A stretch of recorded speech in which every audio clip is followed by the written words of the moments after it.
office is open. And now your host, Joe Pippen. Hey, good morning. Welcome to Ask an Attorney, all about Florida law. I'm attorney Joe Pippen, practicing attorney. The law office is open. Open for your questions. Every week we're here during this time period just to help as many people as we possibly can. All you have to do is to dial that number, 877-943-9673. 877-943-9673. Hey, your question can be about wills, trusts, probate, guardianship, power of attorneys, healthcare surrogates, can be about personal injury, can be about family law, can be just about any area of law that you have a question. All you have to do is to dial the number, 877-943-9673. 877-943-9673. Do you have any misconceptions about trust? I wonder why people, sometimes I ask in seminars, okay, what have you heard about a trust that would make you not want one? Do you have a negative thought about a living trust? So yesterday a client comes in and they tell me they didn't really want a trust because their financial planner actually had told them that, well, you don't want to get the children involved in your estate. You know, you don't want to get them involved in your estate. And so the lady had the perception that if she did a living trust and named her children in the trust in any way, they would be in somewhat control of her estate now. She didn't want anybody in control of her estate now. She wanted to have total control herself. And she didn't want to do one because of that reason. I said, well, it's totally false. It's like, you know, getting advice from your neighbor over the backyard fence. I mean, that was like totally false. When you create a trust, you're the grantor, you're the trustee, you own it, you control it, you can do whatever you want to with it. And there's no loss of control. There's no loss of tax benefits. There's no loss of homestead. There's no... And then she goes on to say, well, I don't need one because I put my son's name on my account. It was really convenient. He went with me to the bank, and I just put his name on an account. It was like $60,000, $70,000 account. And I said, well, that's fine. Do you want to do you want him to have all that money in that account? Or do you want it to go equally to your 4 children? Oh, no, I want everything to go equally to my 4 children. I said, well, you put his name on the account, you made a gift. First of all, that's a tax issue because it's over $15,000 gift. Second of all, if you died, it's all his. He doesn't have to share it with the other kids. I said, people go in and create accounts like that all the time thinking, well, I need to do this to avoid probate. Would that avoid probate? Yes. Will the end result of your children getting everything equally happen? Probably not. She thought that he would share it with the other. I said, well, suppose you die, he's so grieved, he has a heart attack next day, and he dies, that money's in his estate will probably all go to his spouse. Suppose he's not mentally sharp, quite as sharp as he used to be, and maybe other family members telling him he doesn't need to share that money. It was intended for him. I don't know, people have all these misconceptions about a trust is just a fancy will. You create a trust, you're the grantor, you're the trustee, you own it. And the big benefit is that account would go to the son upon death, but what if mom becomes incapacitated before death? If it's inside a trust, it can be used for her benefit if she's incapacitated. Hey, this is a live call-in show. It's Saturday morning, July 28th. And if you are, you could be watching the show on Facebook, on WeBeam, or on WeBeam TV. We're doing a Facebook Live presentation. You can find that on my page if you're a friend. And I'd love for you to be a friend. Send me an invite. You can also, we have an Ask an Attorney page, and we have a Law Offices of Joseph Pippen page. If you don't have Facebook, or maybe it might be more convenient for you to watch it, you can go to webeamtv.com. webeamtv.com. And they produce the show here in the studio, and they also air it on their network. If you have a legal question, though, I'd love to help you. All you have to do is to dial that number, which is 877. It can be about any area of law. It can be about family law, real estate law. It can be about estate planning. It can be about trust, probate, guardianship, power of attorneys. Can be just about any area of law. We're here to help as many people as we possibly can. All you have to do is to dial the number 877-943-9673. 9673. That's 877-943-9673. The show really is about helping you, and if you calling in helps other people because other people don't understand some of the same things that you don't understand or don't know the answer to. That's what the show is all about, just everybody helping everybody, basically. You're helping by calling, you're helping yourself by getting an answer, and you're helping others who are listening who may have a similar or same circumstance. 877. And by the way, hosted Ask an Attorney for 34 years. It's the longest running, in my opinion, and I don't know anybody's ever told me anything different yet. Nobody has hosted a show for 34 years. A continual, same host, same format, every week, usually on multiple stations, asking attorney all about Florida law. That's me, Joe Pippen, 34 years, and running. And still running pretty good, I hope. All right, let's go to Colleen in St. Petersburg, who's calling. Hey, Colleen. All right, Colleen, are you there? Yes. Can you hear me? Yes. What can I do for you? How often do you update your trust or your will?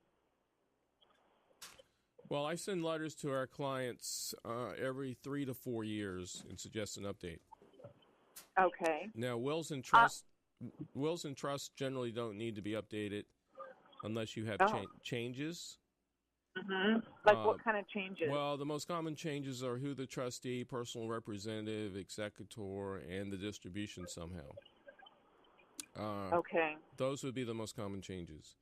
Now, power of attorney, healthcare surrogate, and living wills, those should be updated every 3 or 4 years to have a current date on them. Because it's pretty widely what happens is that if you try to use those, the bank or medical or financial or healthcare provider will not want to honor them because of the age of the document. So it's good to have those updated every 3 or 4 years if you can. Do you know anything about international law? Well, a little bit. What's the question? So I have my husband who is Swiss, and he'll be inheriting some funds. And, you know, as his wife, you know, he's dealing with this. He wants to keep the money over there, but how do you bring it over here? What kind of tax implications are there? Well, every time I get a question like that, I usually the U.S. has tax treaties with all different countries, and they're all different. So to answer what the tax implications are of an inheritance from another country, I'd have to probably look up look into the tax treaty and see what the tax ramifications are of the inheritance. So I'm not going to be able to do that on the air. Probably would glad to be talk to you privately and try to figure out the answer to your question, but there's just not a radio 2-minute window type of question I can get into. Okay. All right. Thank you. And we do have you're in St. Pete. We do have we do have an office in Pinellas. We have 2 offices in Pinellas. Oh. So, and we offer free consults. If you want to come in, and we try to figure it out for you. Okay. All right. Okay. All right. Thank you. Thank you. And just to let you know, all the other listeners, we have 20 office locations around Florida. I go to 5 of those offices. We have offices in Pinellas, 2. We have offices in Polk. We have 2 there. We have offices in Pasco. We have 2 offices in Pasco. We have offices in Orlando area, Davenport, Lakeland. We have offices in Claremont, Leesburg, the Villages. We have offices in Palm Coast and Jacksonville area, Ponte Vedra. So if we can help in any of those areas, a lot of the areas that you can hear us on the radio from a local radio station, we have offices.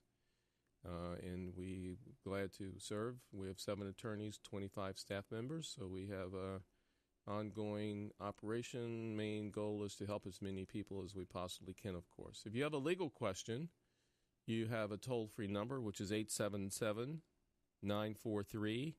9673. Let's go to Caleb in Tampa.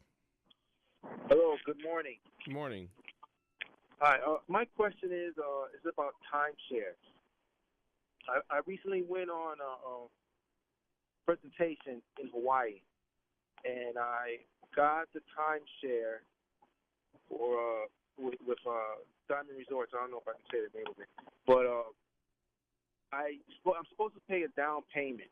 Mm-hmm. They gave me 90 days to pay the down payment, and I don't want the timeshare anymore. Mm-hmm. And I was told that if I didn't pay the down payment in a specific amount of time, that it would make the contract like null and void. And I want to know if that was true, or would that Well, it depends. Depends, of course, on the language in the contract.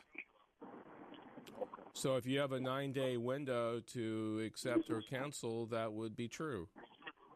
Yeah, no, it's past. It was back in May. Oh. So All right. So is anybody pursuing you for additional money? Not well. This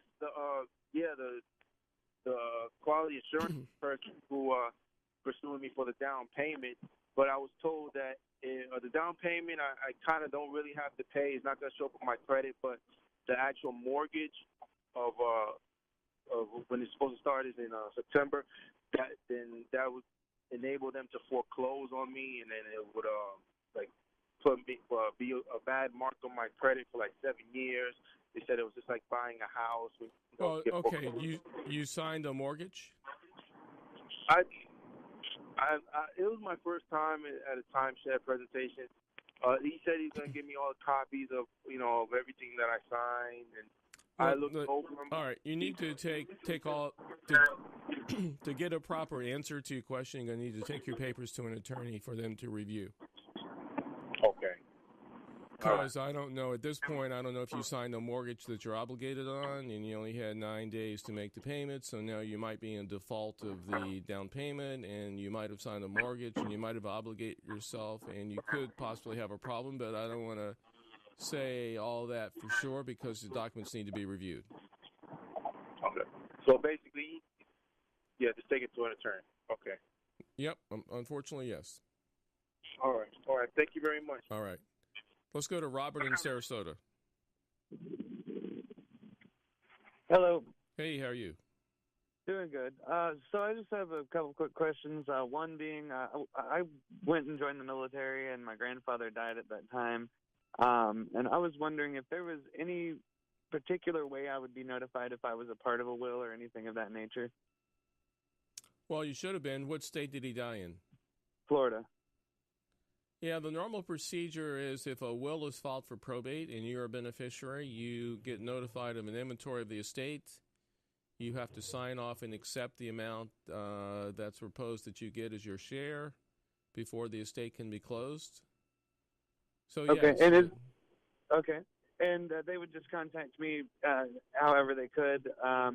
Now, would it be required that a family member contact me? Because I feel like at some point some of my family members would take advantage of a situation of when I wasn't there to be able to accept or decline some of that information. Well, the personal representative is the one who probably hired an attorney that would contact you that way. Okay. So it would be the person named to be in charge of the estate. Do you know who that would be? I have no clue, to be honest. My grandmother died recently as well, so. All right, she died in Manatee County? No, it was Sarasota County? Fruit Cove Springs, Jacksonville. Oh, okay. Area. Duval, either St. Johns County or Duval County. St. Johns, I believe it was St. Johns County. All right, so you could call the probate clerk in St. Johns County, and you could ask them if you could give them the name of your mother and the approximate date or the date she died, and you could ask them if a will has been filed in the probate court. All right. There's a requirement that a will be filed usually within 10 days, so there's not a penalty if you don't make 10 days, but there's a statute that says if you are in possession of someone's will, it must be filed within 10 days. If it has been filed, you can ask them how many pages it would be, because I'd charge you $1 to a page to send it to you. Then you would know exactly. All right, perfect. Thank you. All right. Thanks for calling. Bye-bye. All right. Let's go to Mark in Safety Harbor. Hey, Hello. Mark. Hey, Mark. Hello. Yeah. Hey, how are you? Thanks for having me on the show. Oh, thank you for calling. I listen almost every Saturday morning. Great. I've got a situation. It was an auto accident, and they wrote it as my fault. And what happened is I was on US 19, which is 55-mile-an-hour road, and a woman was in front of me from out of state, and there's a McDonald's going north that gives you a very small entryway. There's no, like, exit ramp or anything. You just have to 55 miles an hour to turn in.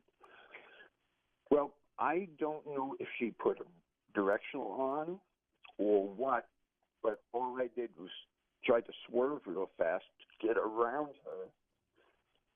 And the officer came out, and I should have debated at the time because I didn't ask those questions. But I've been driving back and forth on that road for 20 years without any incident All right. at all. So is your main question about the traffic ticket? Yes, well, here's the part of it is the woman jumped out. I'm a nurse. People in the car are fine. So then I said, okay, and I didn't ask any more questions. And then I get the thing, now I'm hearing that their attorney's involved. So she's saying she was injured.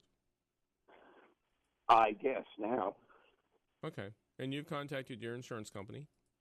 Yes. Okay, so do you want to fight the ticket, or do you want to have another question? Well, I'm thinking about finding a ticket just for the fact that when I was there, it was so fast. And all right. Well, if you want to contact me, I can give you the name of an attorney that handles traffic tickets, and you could discuss your case with him, and he'll let you know whether he thinks he can do anything with it. Very good. I appreciate it. All right. So just send. His first name is Hunter. He's been on the show many times, but send me an email and ask me to connect you with Hunter and request that Hunter give you a call, and then I'll forward the email and put your phone number in there, and I'll forward the email to Hunter, and then he'll call you. Okay. And your email? Joe, Joe, at attypip.com.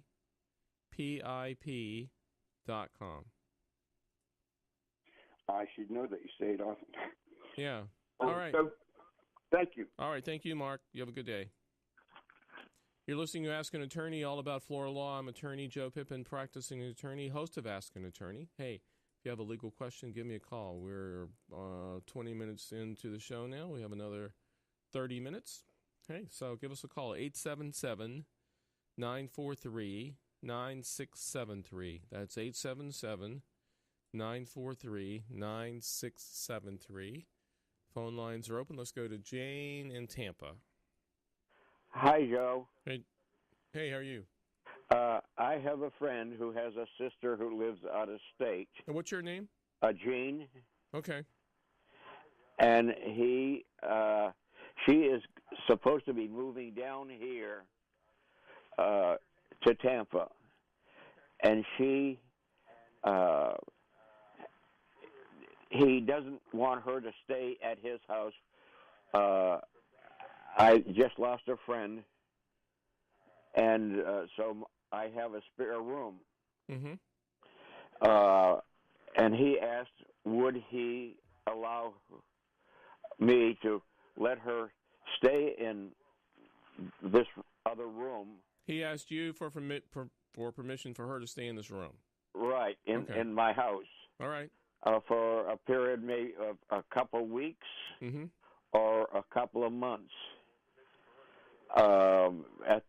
Hopefully at the longest, and then he's going to put her in one of his houses. So she will have her own house and car, and I will be relieved of any responsibility of her after that. If she stays here a long time and we fall in love and I get married to her, which I would not let a woman live in my house unless I planned on marrying her. Mm-hmm. If I get married to her, I lost my other wife, several years ago, and because of the limited income I had, I got spousal coverage, which doubled my Social Security check. Okay. Now, if I get married to this other lady, which is just hypothetical at this time, would I lose my spousal money that comes from my wife's? All right. Did you have a property settlement agreement in your divorce where it spells out what you get? We didn't divorce. She died. Oh, she died. Oh, no, I don't think. No, I don't. I'm sorry. I thought. No, if you get remarried, I don't think you lose any of those benefits. Oh, that's what I was worried about, because my income was, because I never had a decent job, though I worked most of my life. Well, no, the income that she would bring would be hers and would not affect you. Well, her when she died, I doubled my income. Now, if I got married to another lady who has no Social Security, would I lose that income I got from her? No, I don't believe so. But the safest thing for you to do would be to call the Social Security office, and they give them your tax number or Social Security number. They'll bring you up on the computer. You could ask that question, and you could get a definite answer from somebody on the other end that works at Social Security. But my belief is I don't think it would be affected. Okay, because she had she didn't have much of an income. Yeah. Well, a couple of things she did. That's why I would suggest, though, you didn't ask me this, but I would suggest that you have a lease that she could leave at will, but she cannot stay longer than 2 months. She can't stay longer than 2 months. What happens after that? Well, then if she won't leave and you want her to, she could be evicted because she'd be in violation of the lease. At least you have some safety net of if you don't want her there, you can force her to leave. So I would have a short-term lease. It could be 2 weeks or 2 months, and you give her the right to leave earlier than if she wants to. All that could be in the lease, but I definitely have something in writing. Now, this friend of mine, he owns a lot of houses, and he has had to evict some people, and there is a charge for having. Have you haven't met this person yet? No. I would interview her first before you would agree to anything to make sure you think you could have her in your house for a couple of months. You might decide, you might have a conversation with her and decide, well, this is going to be great. I'm going to really enjoy this. Or you might have a conversation with her and say, no, I don't want to subject myself to being with this person for 2 months. I mean, it could float either way. Okay, when she comes down here, she has got no place to go. Well, that's not your problem necessarily. I mean, they're trying to make it your problem, but I would interview her first. Okay. And then if you do like her and think it would work, then definitely do a short-term lease. As far as I know, she's going to come down, and then she's supposed to move into one of his houses. No, well, I would think she could do that for a month, and y'all could visit a little bit and see if you want to take her in your house. Well, if she gets down here in the next day or so, which is not likely, somebody else is supposed to move into that thing, and then he would have no choice to let her. All right. Well, hey, listen, I got to move on here. I hope I helped you. Okay, all right. All right. That's an idea. Thank you. All right, thanks. Bye. Let's go to Ricky. Hey, this is Ricky. I want to ask you a question regarding something my girlfriend going through. Hey, she's not going through. Her mother died about a year and a half ago, and her mother owned 4 properties in the area, and they probated my girlfriend and her sister probated 4 of the properties, in which no problem. They got them, but the 5th property is a family-owned property of my girlfriend's mother, and my girlfriend's mother had 7 brothers and sisters. Now, my girlfriend's mother was the last one to die. But during the years when the other ones died, they didn't probate the property, and right now all 7 past brothers and sisters is on the property. Mm-hmm. And my girlfriend going to a lawyer, and she was saying it would be difficult to probate this property, and I wasn't there with her because of the 7 deceased family members that are on the property, and they have to go through, I guess, a process of finding remaining survivors. And she said it would be expensive, and she actually suggested that my girlfriend just let the property go. Mm-hmm. What's your feeling? Now, the lady that did the probate was good, but she also suggested my girlfriend go to a real estate attorney specifically to deal with that. But what's your opinion on that? All right, from the little bit I know in our short conversation here, I'm assuming that the property was owned by 7 people.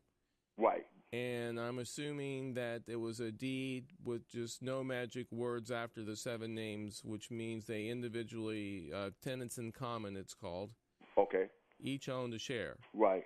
So if each person owned a 1/7 share, then there'd be 7 different probates going on. Oh, okay. That's what she said. Yeah. Yeah.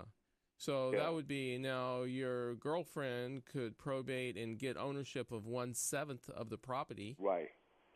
But what good would that do her? I mean, that's what the attorney implied to her. Yeah. So what good would that do? So if she could orchestrate all 7 probates to start, I mean, and there's some equity there in the property and it'd be worthwhile, and all she has to do is get the whole thing coordinated to where, I'd be glad to do 7 probates. So, I mean, it's not difficult. It's just going to be time consuming, and it may be hard to find everybody. Yeah. Now, let me ask you this: the fee structure, would it be per probate? Yes. Okay, that's what she suggested. Yep. Yep. That's the way it works. Yeah. Okay. That's what she. I thought that sounded odd, but that's what the attorney told her. No. It's, tenants in common means they each own the share. So there are 7 people owning the share, and all the ones that are deceased would have to be, before their share can pass on, would have to be probated. Yeah. Okay. Well, that's okay. All right. That's what she told her. That's exactly it.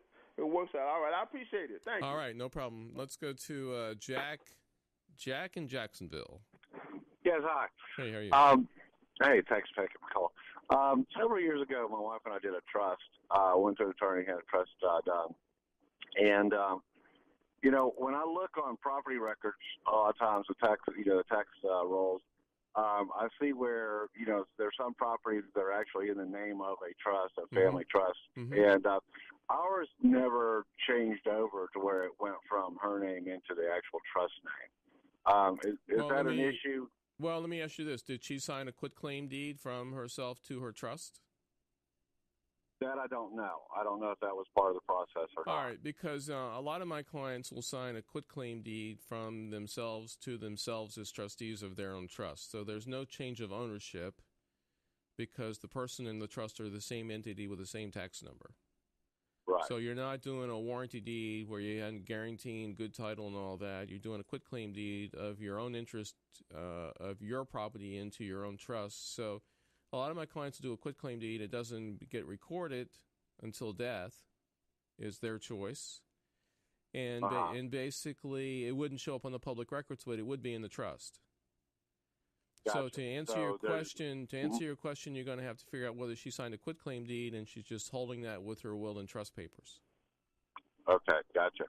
And since it only shows in her name, I mean, if we were not to get along at some point, would she be able to sell the house without my consent? Is it homestead? Say again? Is it your homestead? Yes, it is. No. If it's homestead, she was going to need your signature. Okay. And actually, if it's homestead, she probably couldn't have put it in the trust if it was homestead at the time she did the trust, because you can't transfer a homestead into an individual property unless you'll have a pre- or post-marital agreement. Okay. So I'm thinking, absent that, it's a very good chance that the property would not be in the trust. I mean, we purchased the property. The property was purchased, during our marriage. Yeah. Okay, yeah. Well, she wouldn't be able to put that in an individual trust without a pre- or post-marital agreement. Okay. All right, real good. Thank you All much. right, thanks. All right, you're listening to Ask an Attorney. I'm Attorney Joe Pippen, all about Florida law. If you have a legal question, you have a toll-free number, which is 877-943-9673. That's 877-943-9673. Let's go to John in Bradenton. Hi, Joe. Hey, how are you? Fine. You were talking about trusts earlier about the grantor. Let's say I have a trust. I'm the grantor. I'm the trustee. Yeah, the trustee. Mm-hmm. And then I name two successor trustees. Yes. If I become incapacitated, mm-hmm. Unless either one of those successor trustees is listed as a trustee instead of a successor trustee, if I'm incapacitated, can they act on my behalf, or how does that work? Yeah, they are a successor trustee standing by to take over if you die or become incapacitated. Now, the way they take over if you become incapacitated, there are two ways. You could resign and let them be an acting trustee immediately. That's the quicker way. Or if you become incapacitated and you haven't resigned, then they have to provide, and at least the trust that I draft and most trusts I've looked at, they have to come up with two doctor's letters that you're unable to be the trustee. Oh, okay. And then they present that to an attorney, and then they accept the job as trustee, and there's just a little bit of paperwork to do if it happens that way. So that should be called out in the trust? Yes, there should be a language in the trust that says that, yes. Okay. And then how does the power of attorney enter into that same situation? A power of attorney would be used to take care of all matters outside the trust. Okay. So, and a power of attorney can have health care language in it. It can have the language to deal with government agencies, retirement accounts, annuities, all things outside the trust. Okay. So that's purpose is so that you would never be declared incompetent. Someone has the power to, in your case, act as either a trustee and or power of attorney, so they can handle all matters for you without a court being involved. Okay. But can you repeat that? You say all matters outside of the trust. That would be... Yeah, so you put your home into the trust, your real estate in the trust, your checking, savings, money market accounts, stocks, bonds, and all the non-retirement accounts could be titled in the name of the trust. Yes. So the power of attorney would deal with health care decisions, perhaps. It could deal with Social Security, Medicare, government benefits. They're not in the trust. It could deal with insurance, annuities, retirement accounts. They're not in the trust. Okay. So it can handle all matters outside the trust. Okay. Okay, good. Okay, well, thank you very much for your help. All right, thank you. Okay. All right, you're listening to Ask an Attorney, all about Florida law. Again, I'm Attorney Joe Pippen, practicing attorney. If you'd like to learn more about estate, let me give out the phone numbers to call if you have a question. You can call the toll-free number 877-943-9673. I'm going to give out the way you can obtain our poster sheet. It's probably too big to flash in front of the camera here, but it's a large poster sheet if you'd like it. I'm showing it on Facebook Live here now for the cameras, but if you'd like it, I'd love to send it to you. It's a double-sided, large sheet all about estate planning, and it has all of our contact information, website, radio shows on one side, and all 5 different articles all about estate planning on the other. I'll give you that information in just a second. Let's first go to Bill in Jacksonville. Hey, Bill. Hey, good morning. Good morning. Hey, I have a question about my mother-in-law. She has a couple $100,000 in investments, mm-hmm. and she's in her 80s now. Mm-hmm. And I was kind of in the understanding at one point that to distribute that. I mean, she's in great health and everything now and living on her own. But I was just trying to figure out the best way for her to distribute that to her daughter, my mm-hmm. wife. Mm-hmm. And we have 4 kids. And isn't there a certain amount of money that she can only distribute out per year? Well, you can distribute out $15,000 per year per person as a gift without any reporting requirements to the government. And when IRS. you say reporting requirements, that means to the IRS. I mean, can she just she can just cut a check to her daughter for $15,000 per year, and no taxable consequence on either side? Yes.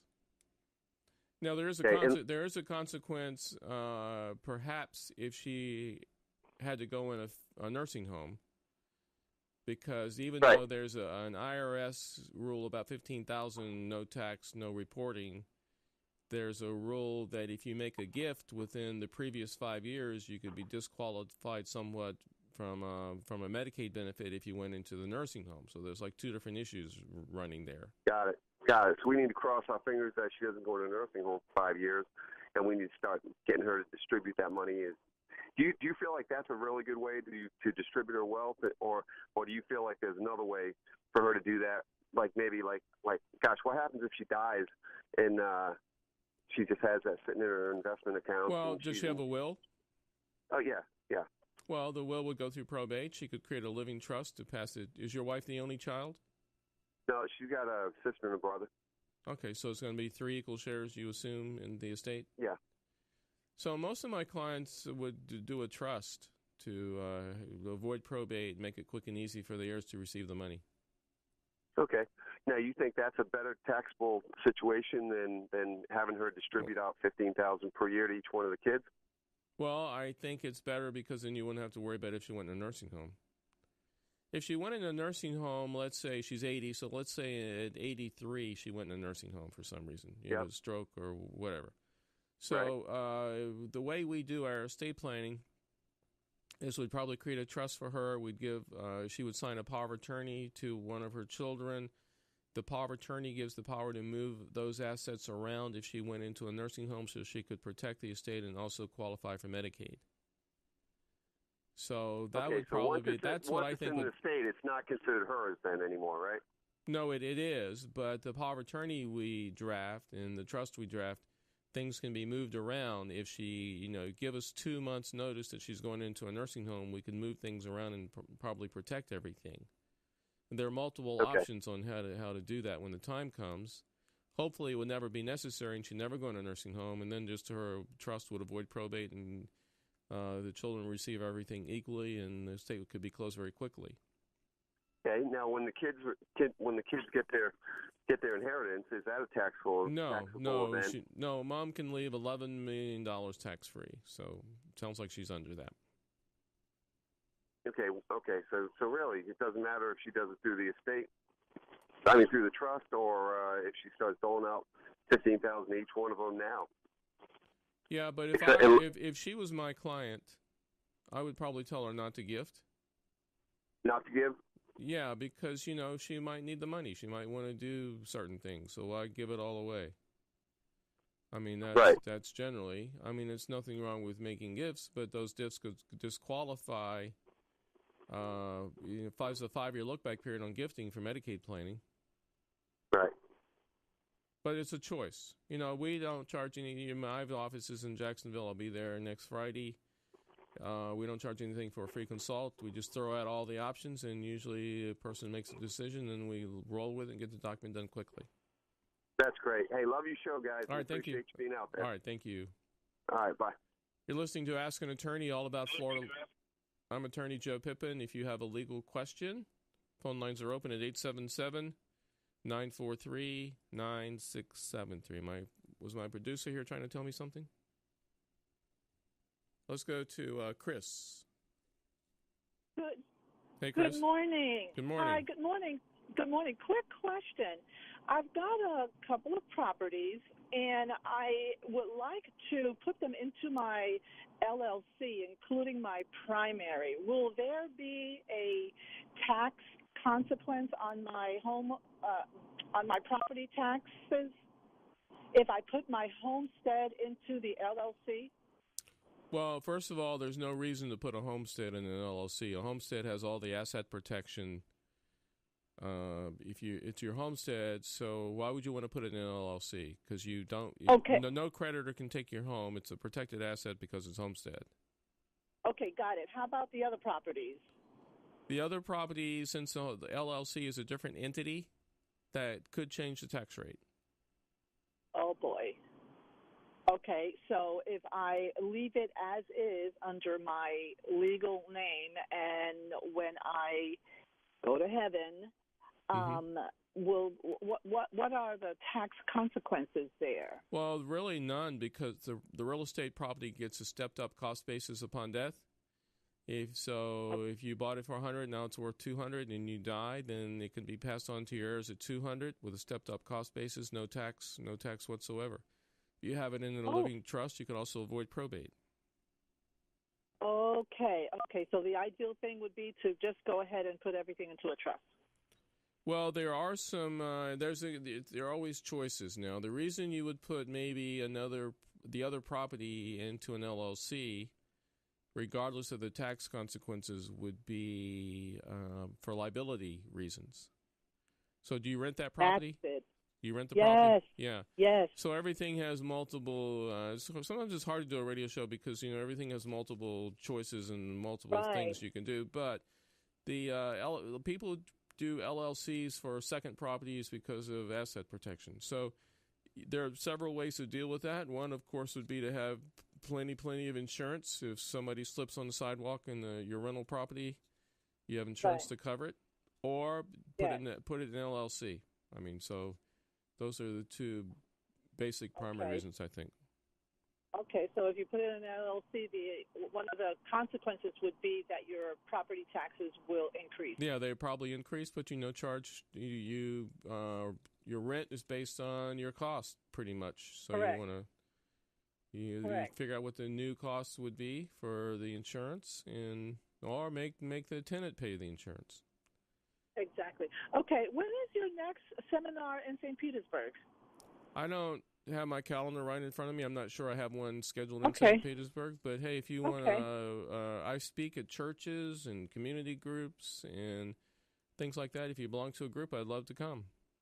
Wonderful. I'll touch base with your office. Thank you so much. Have a wonderful day. All right. Bye-bye. You're listening to Ask an Attorney all about Florida law. I'm attorney Joe Pippen, practicing attorney. We only have 7 minutes left in the show. If you want to call 877-943-9673, and we're going to go to Loretta. How are you, Loretta? I'm good. How are you? You're calling from Melbourne? No, Lakeland. Oh, Lakeland. Okay. All right. What can we do for you?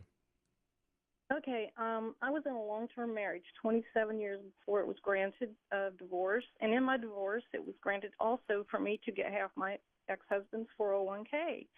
So now I'm in the process of a quadro. Mm-hmm. I've already signed it. Our divorce was final 2 years ago. I've already signed the quadro, but I'm not sure he's going to sign it. What do I do in that case? That's my question. How do I get my money?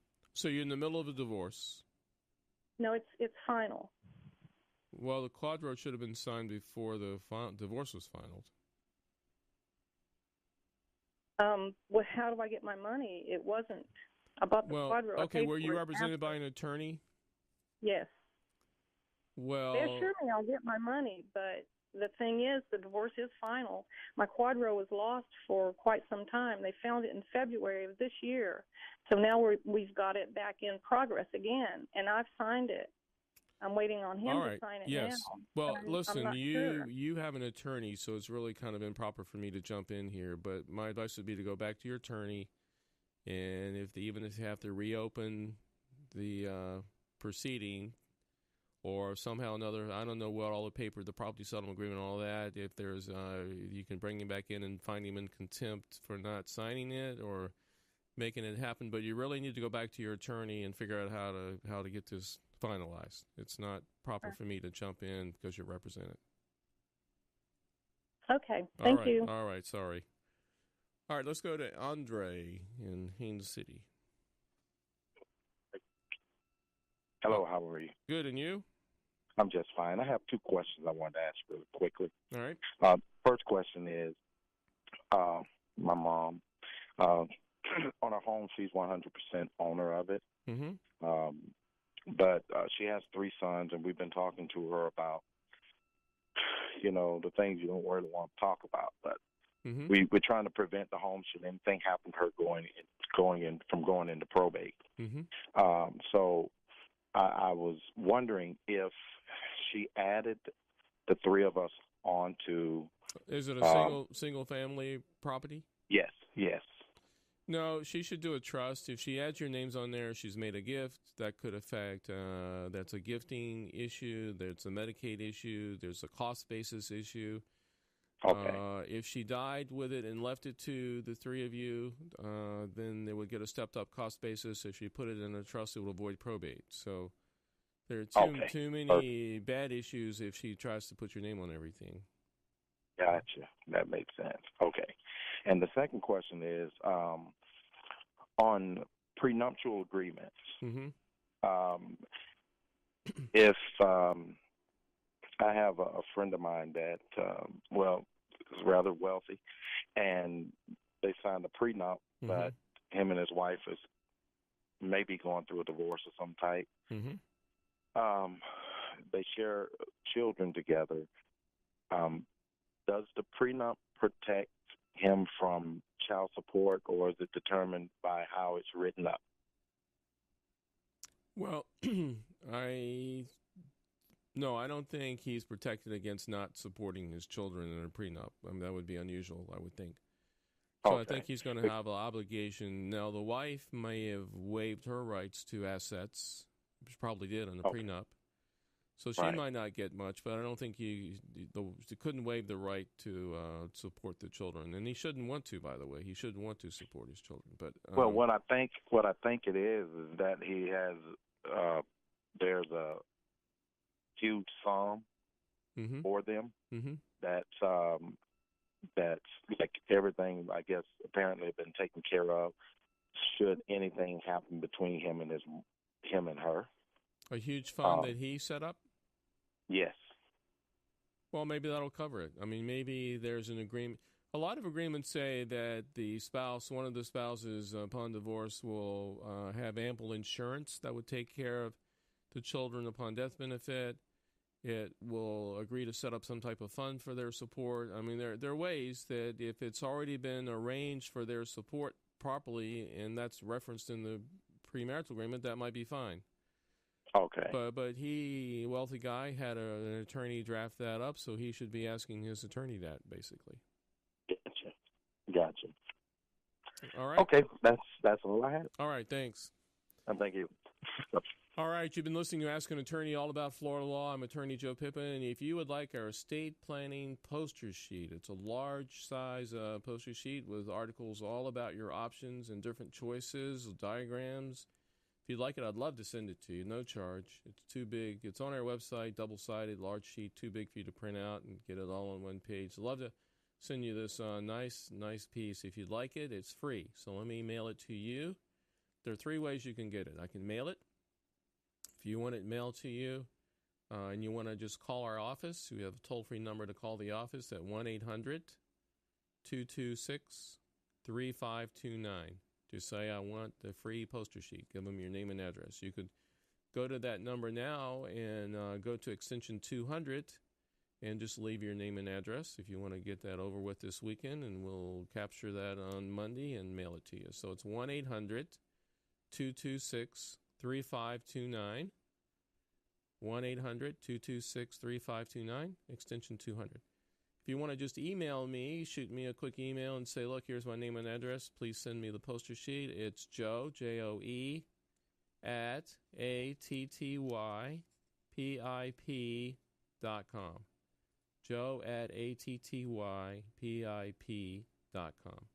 If you want to text it to me, your name and address, and ask for the poster sheet, you can do that as well at 727-667-3967. Hey, it's Attorney Joe Pippen, hoping you have a great weekend. Thanks for listening. Be back next week, the same time. So long.